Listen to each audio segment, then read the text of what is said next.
একটা যুবক ছেলে রাতের বেলা মোবাইলের মধ্যে পর্ন ভিডিও দেখতেছে। ভিডিও দেখতে দেখতে হঠাৎ ছেলেটা মাস্টারবেশন করে ফেলে। যখন ছেলেটা পুরোই নাপাক হয়ে যায়, ইন দ্য মিন টাইম তার সামনে মালাকুল মউত হাজির হয়ে যায়।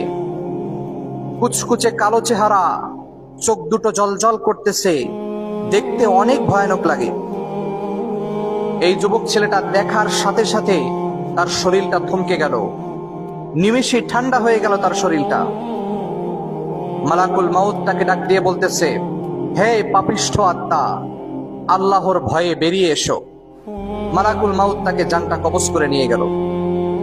সকালবেলা ভোর যখন 5টা বাজে, তার বাবা তার দরজার মধ্যে টোকা দেয়, কিন্তু প্রতিদিনের মতো ছেলেটা আজকে আর দরজা খুলতেছে না।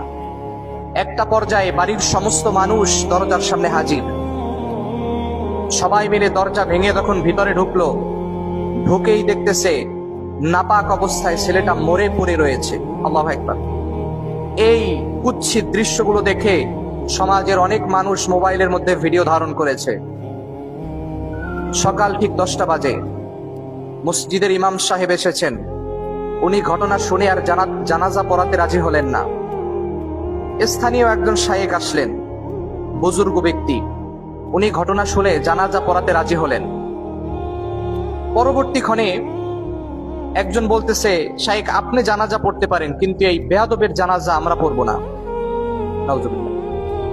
তখন শায়েখ বলতেছে, শোনো, এই যুবক ছেলেটা অন্যায় করেছে নিজের সাথে, এই ছেলেটা অন্যায় করেছে তার মালিকের সাথে।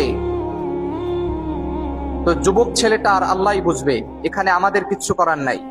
আমাদের দায়িত্ব হচ্ছে একে এখন জানাজা দিয়ে দাফন কাফন করে কবরে রেখে আসা। সবাই শায়েখের কথা মতো জানাজা পড়লো, ছেলেটাকে কবরে রেখে আসলো। প্রিয় ভাই, একবার কল্পনা করে দেখেন, আপনার সাথে ওই ঘটনাটা ঘটতে কতক্ষণ? আপনি রাতের বেলা ঘুমানোর পূর্বে অশ্লীল ভিডিও দেখেন, মাস্টারবেশন করেন। কখনো কি ভেবে দেখেছেন প্রতিদিন সকাল হয়, যেদিন আপনি এই অশ্লীল কাজগুলো করবেন সেদিন যদি আর সকাল না হয়, আপনার কি অবস্থা হবে? যদি মালাকুল মউত আপনাকে প্রশ্ন করে যে হে পাপিষ্ঠ আত্মা, তুমি কিভাবে এই খারাপ কাজ করলে, তখন আপনি কি জবাব দিবেন? আল্লাহ তাআলা যখন আপনাকে কবরের মধ্যে জিজ্ঞেস করবে যে বান্দা তুই কেমনে পারলি এই কাজটা করতে, কি জবাব দিবেন আপনি সেদিন?